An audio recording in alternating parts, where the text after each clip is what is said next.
I'm back. Let's treat this like one of those mature relationships where you pick up right where you left off, no matter how long it's been. Sounds good?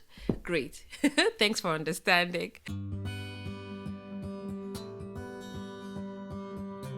I know I say this every episode, but it's true. I'm glad to be here with you.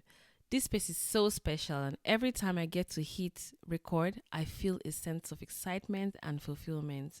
And I wish I could share this experience with somebody because it's truly, truly a gift. Yes, well, a lot has happened since our last chat. For starters, exciting news. I'm recording this episode in video for the first time. Whoop whoop!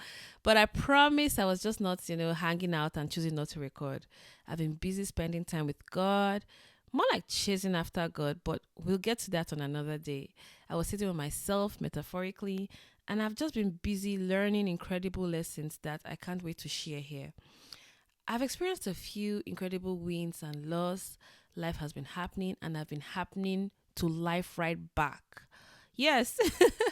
Oh, and here's some exciting news. I've been working on earning my coaching certification because I'm dedicated to bringing my best to everyone who comes on here. Yeah. So that's exciting. Speaking of which, I'm thrilled to officially announce the launch of New Vista, my personal coaching practice. Its mission is to help Christian women who are navigating major life transitions to do so with grace and the guidance of God's word. And what's the goal? To help you avoid as much chaos as possible while staying anchored in Him, no matter how hard life's winds blow. So check it out on Instagram at neovista.io or follow the link in the episode description to learn more. Yes, now over to you. How are you? Can I still wish you a happy new year? I mean, what are your rules about that? Personally, I think that the first time I meet with you, anytime in Q1 is fair game. Is that extreme? Maybe. But yeah, I'd like to know what you think. Yeah, but either way, I hope you had a wonderful Christmas season and you are refreshed for 2025. So let's get into it. Lately, it feels like everyone has been talking about goal setting, vision branding, planning for the year. And I love this energy, this idea of a fresh start, a blank slate, and just being able to create something new. But amidst all this excitement, my mind drifts to a particular group of people who are not participating in all this frenzy. And those are particularly people who have lost hope. So maybe you once had big dreams, but they never materialized. And now you're asking yourself, what's the point? Or perhaps you faced some life-changing challenge that left you just barely hanging in there. And now just you spend the time grieving about what could have been. So as people around you are making all these plans, you look on with indifference or even cynicism. And if sounds like you, I'm just here to tell you, you can dream again. Now, I know this is the point where someone is about to shut me down and scroll off because they're absolutely not interested in all of this again. But please hear me out. I've been in hopeless situations, deep in the quicksand of life, and unable to see a way out.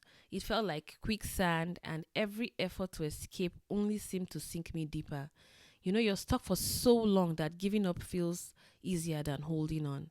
And when you're in the thick of it like that, it feels impossible to imagine a better future. But here's the thing, our God is a restorer. The Bible and our lives are full of stories of people who thought their situations were hopeless, and yet God turned their pain into something beautiful. So in these situations, there's a certain level of frustration and anger because it feels like you're the only one who has been singled out for a life of struggle and your problems are unique. There's also this tendency to fall into a certain headspace where you accept and internalize the idea that great things are reserved for everyone else but you. And so when you hear of stories of others' triumph, you treat them just like that, stories, and not as a sense of hope or inspiration. I have two questions for you if you feel this way. If you feel uniquely unlucky, wasn't every story of triumph a story of someone who faced a hopeless situation? You're not alone. Life happens to everyone and time and chance to us all. If you ever come across anyone who has never encountered a challenging patch, I'd like to meet them. No, seriously, because I'd like to figure out what their secret is. Put me in contact with them, please. Here's another question. Why can't amazing, victorious outcomes happen for you? What makes you think God promises are for everyone else but you? Why not you? I need you to hear this. Choosing not to dream again is choosing not to participate in your own life, because at that point you're just going through daily motions and simply existing, and life is for the living. So I challenge you to live. Why does all this matter? Dreaming, planning, the ability to imagine. It matters because dreaming is the first step to creating a new reality. Your mind and imagination is the soil where God plants the seeds for the abundant life He has designed for you. In this space, you can first visualize this life and then begin to follow a roadmap towards achieving it. If your mind isn't functioning as it should, your life will definitely not function as it should either. There's a direct correlation between the quality of your thoughts and the quality of your life.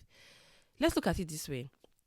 You don't just wake up one day and suddenly, you are fluent in a new language. Usually it starts with a thought. You imagine how amazing it would be to speak a foreign language and how you'll be able to impress others, enhance your career, converse with locals should you choose to travel, and all these great things. And you're like, it'll be cool to learn this language. And in that moment, your mind takes over. For some, they successfully begin the process of learning the language. For others, the first checkpoint is where their mind begins to resist. The language is too difficult, or it's impossible to learn a new language as an adult, and all of these kind of excuses. For those who start, the next checkpoint will be, this is harder than I thought. I'm not going to be as efficient as I thought, or I'm not as good as the others. I should have learned this as a child. Or the second group will just acknowledge this challenge and tell themselves, okay, this is tough, but I'm making progress and I can do this. Do you see the pattern? At every checkpoint, you will get to stop or push through based on what your mind has pictured.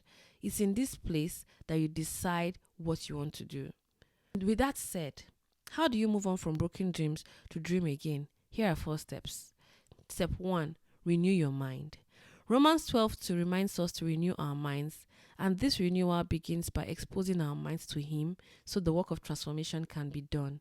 We do this by spending daily time with God.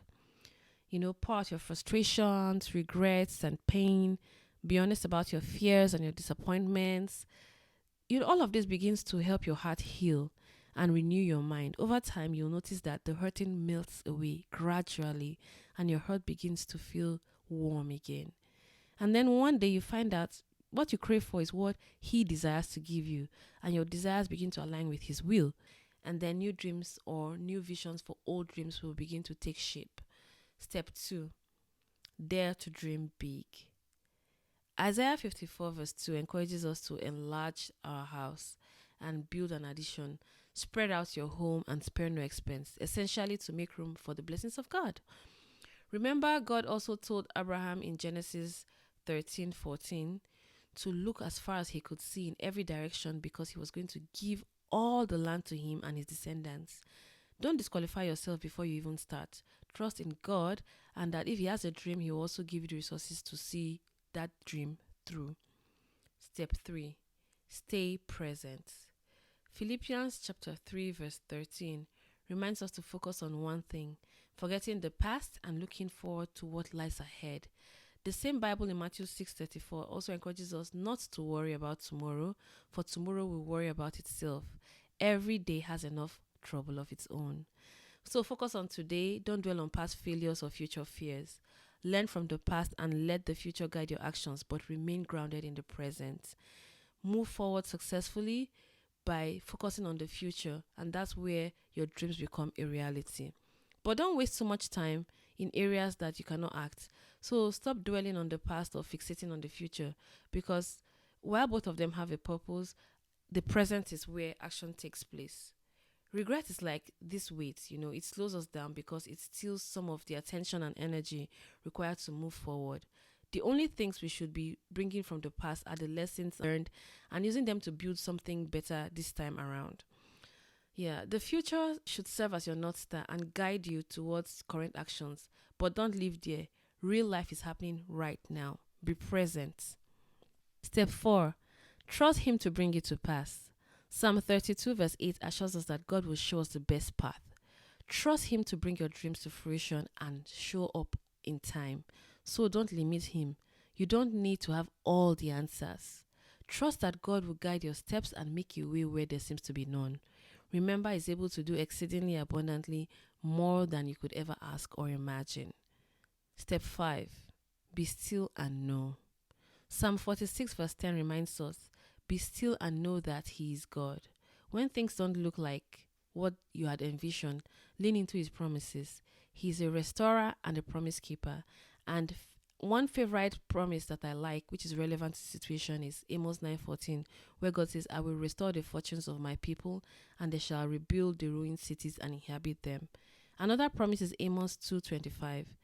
So I will restore to you all the years that the swarming locust has eaten, the crawling locust, the consuming locust, and the chewing locust. Nothing is lost forever. If Jesus himself can come back to life, he can revive your dreams or give you new ones that align with his will. So here's my note to self. Dream again. Remember, he trades a crown of beauty for ashes, joyous blessing for mourning, and festive praise for despair. If this message resonated with you, let me know. Share your thoughts, DM me on Instagram at neovista.io, or leave a comment below. I'd love to hear from you and support you on your journey. Thanks for listening. Ciao. Catch you in the next episode.